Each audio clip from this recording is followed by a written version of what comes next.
আরে দীনেশ যে, কতদিন পরে দেখা হলো। তা কেমন আছিস বন্ধু? ব্যাগ হাতে এই বৃষ্টির মধ্যে কোথায় যাচ্ছিস? এই তো মোটামুটি আছি। ভালো আর কি করে থাকি বল, সংসার চালাতে হিমশিম খেয়ে যাচ্ছি। একমাত্র মেয়েটা খোঁড়া, ঠিকমতো চিকিৎসা করতে পারি না। তালের রস বিক্রি করে যা আয় হয় তা দিয়ে কোনো রকমের সংসারটা চলে। আরে তোর সাথে দেখা হলেই অভাবের কথা। সত্যি বলতে এত অভাব অনটনের কথা শুনতে আমার ভালো লাগে না। আমি দেখ কয়েক বছর চাকরি করতে না করতেই দুতলা বাড়ি করে ফেলেছি, আর এদিকে তুই তো জীবনে কিছুই করতে পারলি না। কি করব বল, সবার ভাগ্য তো একরকম হয় না। আমার জন্মটাই দুঃখ কষ্টের মধ্য দিয়ে। আমার কপালে কোনো দিন সুখ আসবে বলে মনে হয় না। মেয়েটা আমার কিছুদিন ধরে খিচুড়ি আর মাংস খেতে চাইছে, সেটা কিনে খাওয়ানোর মতো পয়সাও আমার কাছে নেই। সত্যি কথা বলতে তোর মতো বন্ধুর পরিচয় দিতেও আমার লজ্জা লাগে। আমাদের অন্য বন্ধুদের দিকে তাকিয়ে দেখ, তারা সবাই ভালো চাকরি করে, কেউ ডাক্তার, কেউ ইঞ্জিনিয়ার, কেউ আবার সরকারি চাকরি করে। আর এদিকে তুই, কি আর করা বল, পড়াশোনায় তো ভালো ছিলাম। হঠাৎ করে বাবা মা মারা যাওয়ার কারণে লেখাপড়া ঠিকমতো করতে পারিনি। তবে রস বিক্রি করে আয় করলেও সৎ পথেই রোজগার করি। তুই কি আমাকে খোঁচা দিয়ে কথা বললি? আমার সম্পর্কে কথা বলবার সময় ভেবেচিন্তে কথা বলবি, বুঝলি? বন্ধু, তোর সাথে আমি আর কথা বাড়াতে চাই না। আমি এখন বাজারে যাব।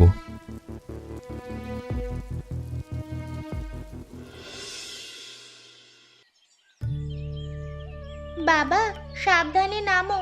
তুমি গাছে উঠলে আমার খুব ভয় করে। এই তো আমি চলে এসেছি। মায়া, গাছের দিকে তাকিয়ে দেখ, কি সুন্দর বাবুই পাখির বাসা। পাখির বাসা দেখে আমি একটা সিদ্ধান্ত নিয়েছি। বাবা, তুমি কি সিদ্ধান্ত নিয়েছো? তাড়াতাড়ি বলো, আমার খুব শুনতে ইচ্ছা করছে। আমাদের ঘরের পাশে যে গাছটা আছে, ওই গাছে একটা ঝুলন্ত ঘর বানাবো। ঘরটা একেবারে অন্যরকম হবে। দেখবি পাড়ার সবাই আমাদের ঘর দেখতে আসবে। কিন্তু বাবা, গাছে ঘর তৈরি করলে তো ভেঙে পড়ে যেতে পারে। এর চেয়ে ভালো হয় গাছের নিচে ঘর তৈরি করলে। আমি এমন কিছু করতে চাই যা অন্যদের নেই। জানিস মায়া, আমি গরিব বলে আমার বন্ধু আমাকে কত অপমান করেছে। বন্ধুর দুতলা বাড়ি, আমার পরিচয় দিতে তার লজ্জা হয়, এসব বলে আমাকে অপমান করেছে। তুমি মন খারাপ করো না বাবা, আমরা আজকেই গাছের ডালে ঝুলন্ত বাড়ি তৈরি করব। তোমার বন্ধু আর তোমাকে অপমান করবে না। যতদিন তোদের সুখে না রাখতে পারছি, ততদিন আমার মনে কোনো শান্তি নেই। তোদের সুখী দেখে যাতে আমি মরতে পারি, সেই ব্যবস্থাই করা। এমন করে বলো না বাবা, আমরা তো সুখেই আছি। আমার পাটা খোঁড়া না হলে আমার মনে কোনো দুঃখ থাকতো না। আমি যদি ঠিকমতো তোর চিকিৎসা করতে পারতাম, তাহলে কবে তুই ভালো হয়ে যেতিস। হ্যাঁ, মাঝে মাঝে মনে হয় আমার জন্য তোর এই অবস্থা। বাবা, তুমি আর একবারও এমন কথা মুখে আনবে না। এই সব কথা রেখে এখন চলো তো গাছের ওপর ঝুলন্ত ঘর তৈরি করা শুরু করে দিই।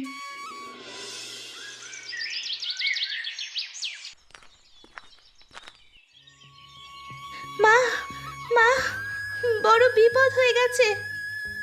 কি হয়েছে রে? এভাবে দৌড়াচ্ছিস কেন? তোর পায়ে তো আবার চাপ পড়বে। মা, মা, মা, বাবা, বাবা গাছ থেকে পড়ে গেছে। ঝুলন্ত ঘর বানাতে গিয়ে পা পিছলে নিচে পড়ে গেছে, উঠতে পারছে না। মা, আমি বাবাকে ডাকলাম, কিন্তু বাবা শুধু কাতরাচ্ছে, উঠতে পারলো না।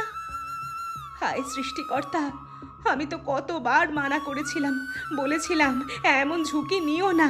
চল চল, তাড়াতাড়ি চল।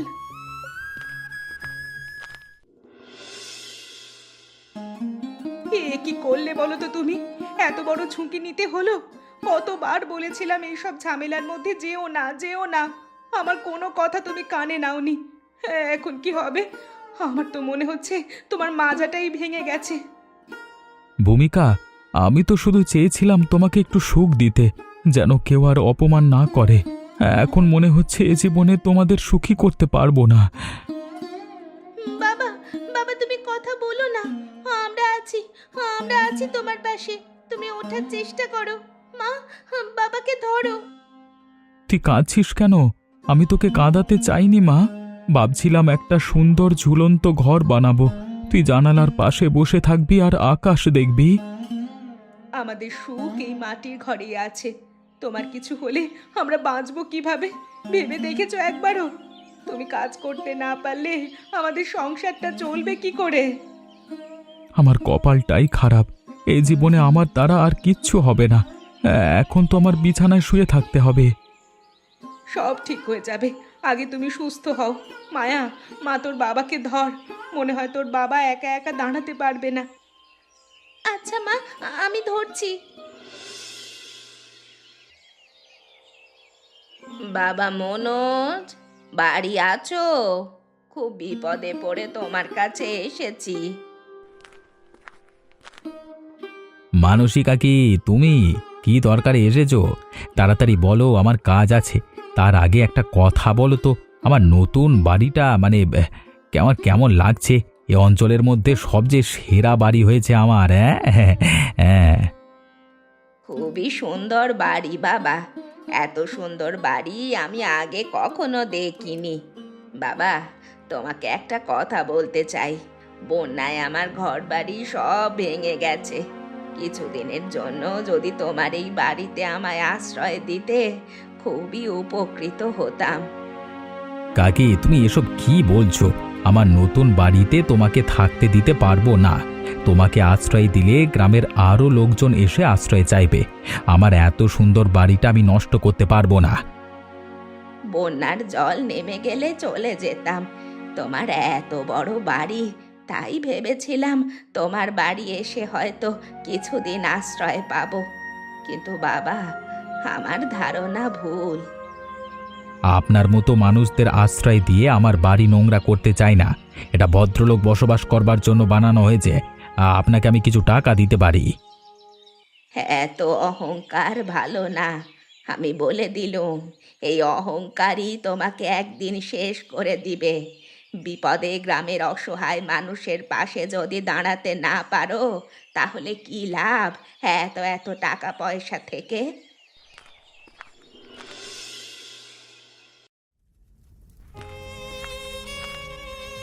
আমাদের যে কি হবে রে মায়া? তোর বাবার তো মাজা ভেঙে পড়ে আছে, ডাক্তার দেখাতে গেলেও টাকা লাগে।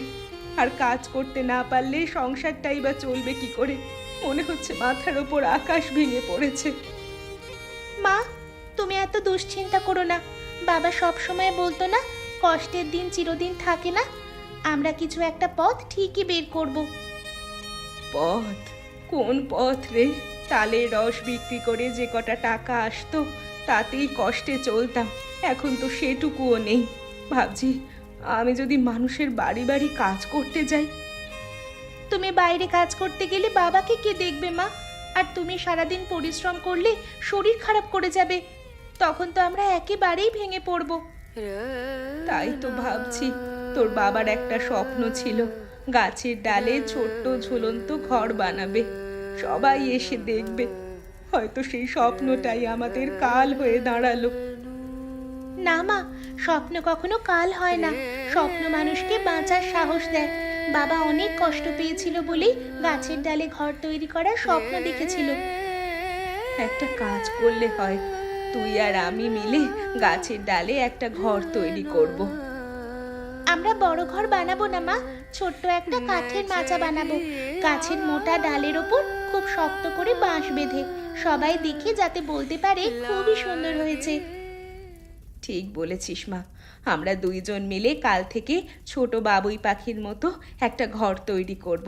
সেখানে মা মেয়ে মিলে রান্না খাবার বিক্রি করব। আচ্ছা মা, এই সংসারের দায়িত্ব এখন থেকে আমি আর তুমি নিব। গাছের ডালে ছোট্ট ঘরটা খুবই সুন্দর হয়েছে। তোরা মা মেয়ে মিলে দারুণ একটা কাজ করেছিস।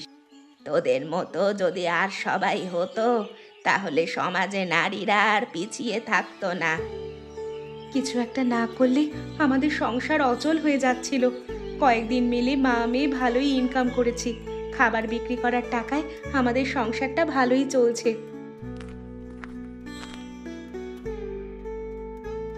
লোকমুখে শুনে তোমাদের এই পাখির বাসা দেখতে এলাম।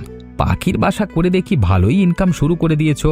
এবার তোমরা সত্যি সত্যি দোতলা বাড়ি বানাতে পারবে। তুমি বাপু বড়লোক মানুষ, এখানে কেন এসেছো? এই সব পরিবেশে তোমাকে মানায় না। আমাদের আশেপাশে আসলে তোমার শরীর যে নোংরা হয়ে যেতে পারে। মানসী কাকি, আমি তোমার বাড়ি আসিনি, তাই তুমি আমাকে যা তা বলতে পারো না। এখন বুঝি এ বাড়িতে আশ্রয় নিয়েছো? আমি আশ্রয় নিতে আসিনি, টাকা দিয়ে খাবার খেতে এসেছি। বন্যার জল আমার ঘরে উঠেছিল বলে তোমার বাড়িতে 2 দিন থাকার জন্য আশ্রয় চেয়েছিলাম। তুমি তো আমাকে দূর দূর করে তাড়িয়ে দিয়েছিলে। মনোজ দাদা, আপনি বসুন। আমার এখান থেকে না খেয়ে যাবেন না। আমার এখানে চিংড়ি মাছ, কচুর শাক আর আলুর দম পাবেন। গরম ভাতের সাথে এইগুলো খেতে দারুণ লাগবে। আমি খেতে আসিনি, আমি দেখতে এসেছি। বেশ ভালোই বিক্রি হচ্ছে মনে হয়। দিনে কত টাকার বিক্রি হচ্ছে শুনি? আজকে সারাদিনে 3,000 টাকার খাবার বিক্রি করা হয়ে গেছে। রাতের দিকে আরও 1,000 টাকার বিক্রি হতে পারে। বুঝতে পেরেছি। আচ্ছা, আমি এখন গেলাম, পরে আরেকদিন আসবো।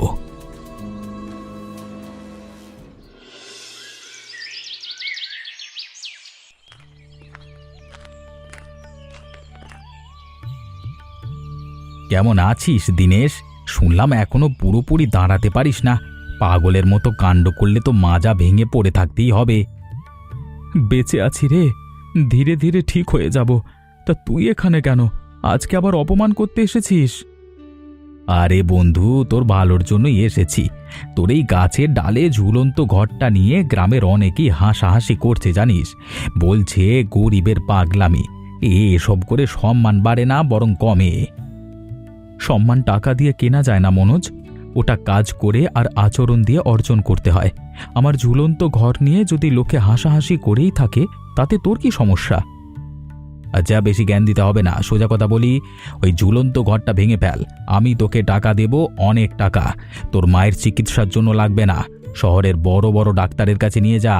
তোর তো টাকার খুব দরকার। কি বললি? আমাদের ঘর ভেঙে ফেলতে বলছিস? আর একবার এই ধরনের কথা বলবি না বলে দিলাম। আরে বুঝে কথা বল। একটা গাছের ডালে বানানো ছোট্ট ঘর একটু জোরে বাতাস হলেই তো ভেঙে যাবে। তাছাড়া আজকাল এই সব ছোটোখাটো ব্যবসা করে কি দিন চলে? আমি তোকে যা টাকা দেব তাতে তোর মেয়ের চিকিৎসা হয়ে যাবে, আর একটা ব্যবসাও করতে পারবি, বুঝলি? বন্ধু হয়ে এতটুকু উপকার তো করতেই পারি। উপকার? অপমান করে যে উপকার করে সে শত্রুর চেয়েও খারাপ। তুই কি ভাবছিস আমি আমার আত্মসম্মান বিক্রি করে মেয়ের চিকিৎসা করাবো? আত্মসম্মান দিয়ে কি চিকিৎসা হবে? টাকা লাগে, টাকা। আমি যদি আজকে টাকা না দিই, কালকে তোরা না খেয়ে মরবি। শোন মনোজ, আমি গরিব হতে পারি কিন্তু ভিখিরি না। আমার মেয়ে খোঁড়া হতে পারে কিন্তু ওর মন খোঁড়া না। আমরা কষ্ট করে খাই কিন্তু কারোর সামনে মাথা নিচু করি না। শেষবারের মতো বলছি, ঘর ভেঙে ফেল, নইলে পরে কিন্তু আফসোস করবি। তুই এখনই আমাদের বাড়ির থেকে বের হয়ে যা। আমাদের স্বপ্ন ভাঙবার অধিকার তোকে কে দিয়েছে?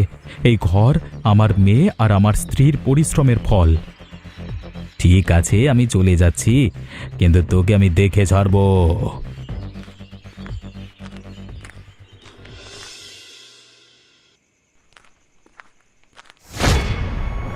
আহ!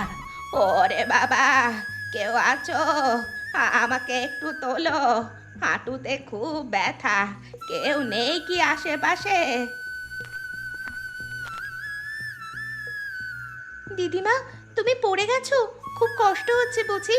একটু কষ্ট করো, আমি তোমাকে টেনে তুলছি।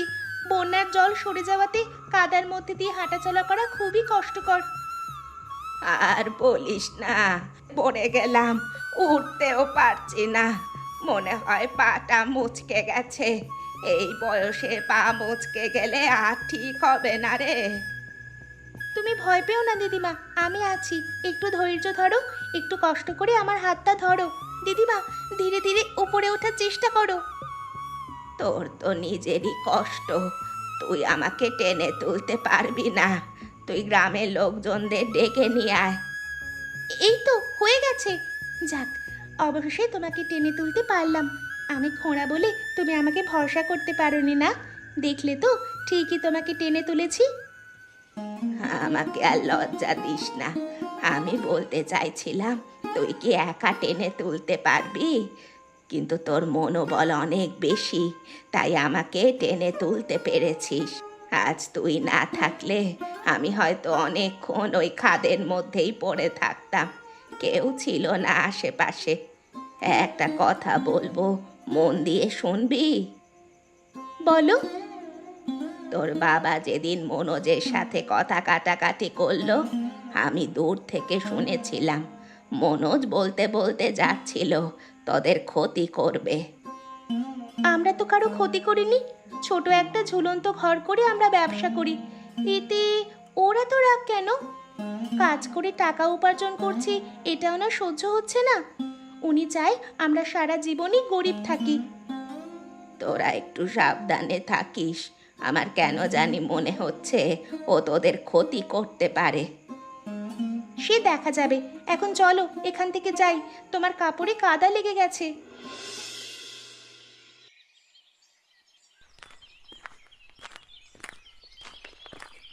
মনে হচ্ছে কোমরটা আর কোনো দিন সোজা হবে না। ডাক্তার দেখাতে বলেছিল তুমি দ্রুত সুস্থ হয়ে উঠবে গো। অনেক ব্যথা পেয়েছিলে তো, তাই কষ্ট হচ্ছে। দরকার হলে আরও বড় ডাক্তার দেখাবো। মায়া কোথায়? সকাল থেকে দেখছি না। মেয়েটা সকালে ঠিক মতো খায়ও নি, কোথায় যে গেল? মেয়েটা বাড়িতে না থাকলে একদম ভালো লাগে না। কোথায় আর যাবে, হয়তো মানসী কাকির বাড়ি গেছে। যেখানে যাক চলে আসবে। বিকেলে তো আমাদের ছোট হোটেলটা খুলতে হবে, ঠিক সময় মতো ও চলে আসবে। এতক্ষণ হয়ে গেল, দুপুর গড়িয়ে যাচ্ছে। মায়া তো এমন করে না, কিছু না বলে এতক্ষণ বাইরে থাকে না। আমারও কেমন যেন ভয় লাগছে। মেয়েটার পাটা খোঁড়া, হাঁটতে কষ্ট হয়। যদি কোথাও পড়ে যায় তাহলে যে উঠতেও পারবে না। আমার কপালটা পোড়া, মেয়েটাকে যে খুঁজতে যাব সে শক্তিও নেই। তুমি একটু দেখবে মায়া কোথায় গেছে? মন খারাপ করো না, দেখবে একদিন সব কিছু ঠিক হয়ে যাবে। আগে তো আমাদের ঠিক মতো খাওয়াই জুটতো না। গাছের মাথায় ঝুলন্ত ঘর তৈরি করার পর আমাদের অবস্থা আগের চেয়ে অনেক ভালো। 3 বেলা পেট পুড়ে খেতে পারি। তুমি সুস্থ হয়ে উঠলে আমাদের অবস্থা আরও ভালো হবে। আমার মনের মধ্যে কেমন যেন হচ্ছে। মায়ার কোনো বিপদ হয়নি তো? তুমি একটু দেখো না কোথায় গেছে। তুমি এভাবে বলো না গো, আমাদের মায়ার কোনো বিপদ হবে না। ওর পাটা খোঁড়া হতে পারে, কিন্তু মানসিকভাবে আমাদের মায়ার মনোবল অনেক বেশি। শোনো, তুমি একটু ঘুমানোর চেষ্টা করো, আমি দেখি মানস কাকির বাড়ি মেয়েটা আছে কিনা। দেখেছিস, এই ঘরটাই এখন দিনেশের গর্ব। গ্রামের সবাই এখানে খেতে আসে, আমার থেকে বেশি রোজগার করছে, ভাবতে পারিস? তুই তো ধনী মানুষ, আর তোর 2 তলা বাড়ি আছে, এই ছোট্ট ঝুলন্ত ঘর নিয়ে এত চিন্তা কিসের? তুই বুঝবি না জয়, যেদিন থেকে ওরা এই ঘর বানিয়েছে সেদিন থেকে সবাই ওদের প্রশংসা করছে, আর আমার বাড়ি নিয়ে কেউ কথা বলে না। আমি এটা সহ্য করতে পারছি না। তাহলে তুই কি করতে চাইছিস? আজকে রাতেই আমি এই বাড়িটা ভেঙে দেব, ওদের সব স্বপ্ন মাটির সাথে মিশিয়ে দেব। এবার দেখব ওদের টাকা কোন জায়গা থেকে আসে। কেউ দেখলে বিপদে পড়ে যাব। আমি বলি কি, এসব চিন্তা বাদ দিয়ে চল, বাড়িতে যাই চল। তবে তোকে একটা কথা বলি, ঝুলন্ত বাড়িটা দেখতে কিন্তু বেশ সুন্দর। এত সুন্দর বাড়ি আমি আগে কখনো দেখিনি। তোকে এখানে নিয়ে আসলাম এই বাড়ি ভাঙবার জন্য, আর তুই এই এখানে এসে প্রশংসা করছিস। সেই প্রশংসা আমি নিতে পারি না। আরে কুকুর, আমি কুকুর খুব ভয় পাই মনোজ, আমি গেলাম। এইখানে থাকা আমার পক্ষে সম্ভব নয়। এইখানে কুকুর আছে জানতে পারলে আমি কখন আসতাম না রে ভাই। ওরে বাবা! চুপ কর, চুপ কর, এত জোরে কথা বললে কেউ তো শুনে ফেলবে। আর এই কুকুর দিনেশের পোষা কুকুর, ভয় পাওয়ার কিছু নেই। আরে পালা পালা, কুকুরটা পাগল হয়ে গেছে, পালা!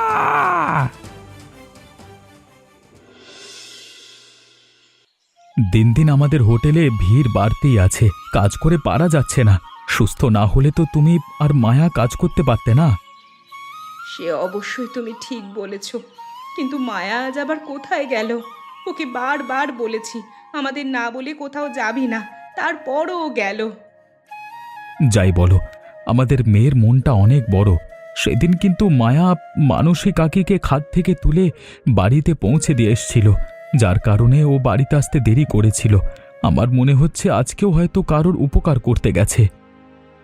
মানুষের উপকার করা তো ভালো কথা, কিন্তু আমাদের সাথে না বলে যাওয়াটা মোটেই ভালো না। আজকে বাড়ি আসলে আমার কাছে ও মার খাবে। কি রে মা, তুই কোথায় গিয়েছিলিস? তোকে না বলেছি আমাদের না বলে কোথাও যাবি না? তুই তো জানিস তোর জন্য আমরা কত চিন্তা করি, আর কোনোদিন আমাদের না বলে কোথাও যাবি না। আজকে তুই আমার হাতে মার খাবি। এদিকে আমরা কাজ করে পারছি না, আর তুই ঘুরে বেড়াচ্ছিস। আমি তো বলেছি, তারপরও তুমি এত রাগ করছো কেন? মায়া মা, তোর মুখটা এমন শুকনো কেন? কিছু হয়েছে? বাবা জানো, মনোজ কাকার জলাতঙ্ক হয়েছে। জল দেখলে কেমন চিৎকার করছে। মনোজ কাকা খুব কষ্ট পাচ্ছে। বাবা, মনোজ কাকার জন্য আমার খুব খারাপ লাগছে। এ তুই কি বললি? আমার ছোটবেলার বন্ধু মনোজ বিভিন্ন সময় আমাকে অনেক ছোট করবার চেষ্টা করেছে, কিন্তু আজকে ওর জন্য আমার বুকটা ফেটে যাচ্ছে। আমাদের একবার মনোজ দাদাকে দেখতে যাওয়া উচিত। আমি ওনার জন্য আলাদা করে খাবার রান্না করছি। রান্না করা খাবার নিয়ে আমরা 3 জন মনোজ দাদাকে দেখতে যাব। আমি তো ভাবতেই পারছি না মনোজের জলাতঙ্ক হয়েছে। মায়া, তুই কি করে জানতে পারলি? এত বড় ঘটনা আর আমি কিচ্ছু জানি না। আমাকে মানসী দিদিমা বলেছে। আমি মানসী দিদিমার সাথে দেখতে যেতে চেয়েছিলাম, কিন্তু উনি আমাকে নিয়ে যায়নি। আচ্ছা আচ্ছা, আমরা একটু পরে সবাই মিলে যাব। ভূমিকা, তুমি দ্রুত রান্না শেষ করো। হ্যাঁ হ্যাঁ, করছি। কে কে এসেছে? আমি রে মনোজ, দীনেশ, সঙ্গে ভূমিকা আর মায়াও আছে। তোকে দেখতে এলাম। তোর খবর শুনে খুব কষ্ট হচ্ছে রে। তুই তুই এলি? আমি তোকে কত অপমান করেছি, তুই কেন এলি? তোর জায়গায় আমি হলে কোনো দিন আসতাম না। তুই আমার বন্ধু, তোকে দেখতে আসবো না এটা কি হতে পারে? দীনেশ, সেদিন যেদিন রাতের অন্ধকারে তোর ঝুলন্ত ঘর ভাঙতে গেছিলাম, সেই রাতেই তোদের কুকুরটা আমাকে কামড়ায়। আমি কাউকে বলিনি, লজ্জা পেয়েছিলাম, ভাবছিলাম কিচ্ছু হবে না, কিন্তু কয়েকদিন পর থেকেই শরীর খারাপ হতে লাগলো। এখন জল দেখলেই ভয় লাগে, আমার খুবই কষ্ট হয়। কাকা, আপনি আগে চিকিৎসা করেননি কেন? চিকিৎসা করলে আপনার এমন রোগ হতো না। আপনার কষ্ট আমরা যে দেখতে পারছি না। অহংকার আমাকে শেষ করে দিল মা। আমি ভাবতাম টাকা থাকলে সব হয়, কিন্তু আজকে বুঝলাম মন বড় না হলে টাকা দিয়ে কোনো কাজ হয় না। দাদা, এখনো সময় আছে। আমরা শহরে নিয়ে যাব, ডাক্তার দেখাবো। না বৌদি, অনেক দেরি হয়ে গেছে। ডাক্তার বলেছে এখন আর চিকিৎসা করে কোনো লাভ হবে না।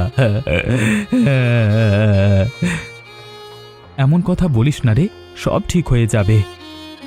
না রে দীনেশ, আমি জানি, তুই আমাকে ক্ষমা কর। তুই গরিব বলে তোকে নিয়ে কত হাসাহাসি করেছি, তোকে ছোট করেছি, তোর স্বপ্ন ভাঙতে চেয়েছি। তুই গরিব, কিন্তু তোর মনটা অনেক বড়। আমি ধনী, কিন্তু আমার মনটা ছোট ছিল রে। এসব পুরনো কথা মনে করিস না, আমি তোকে আগেই ক্ষমা করে দিয়েছি। তোর ঝুলন্ত ঘরটা খুব সুন্দর হয়েছে রে। গ্রামের সবাই ওখানে যায়, মজা করে খায়। তুই সম্মান অর্জন করেছিস পরিশ্রম দিয়ে। আমি শুধু টাকা দিয়ে সম্মান কিনতে চেয়েছিলাম, ভুল করেছি রে। দীনেশ, যদি আবার জন্ম হয়, তোর মতো বন্ধু হতে চাই, ক্ষমা কর।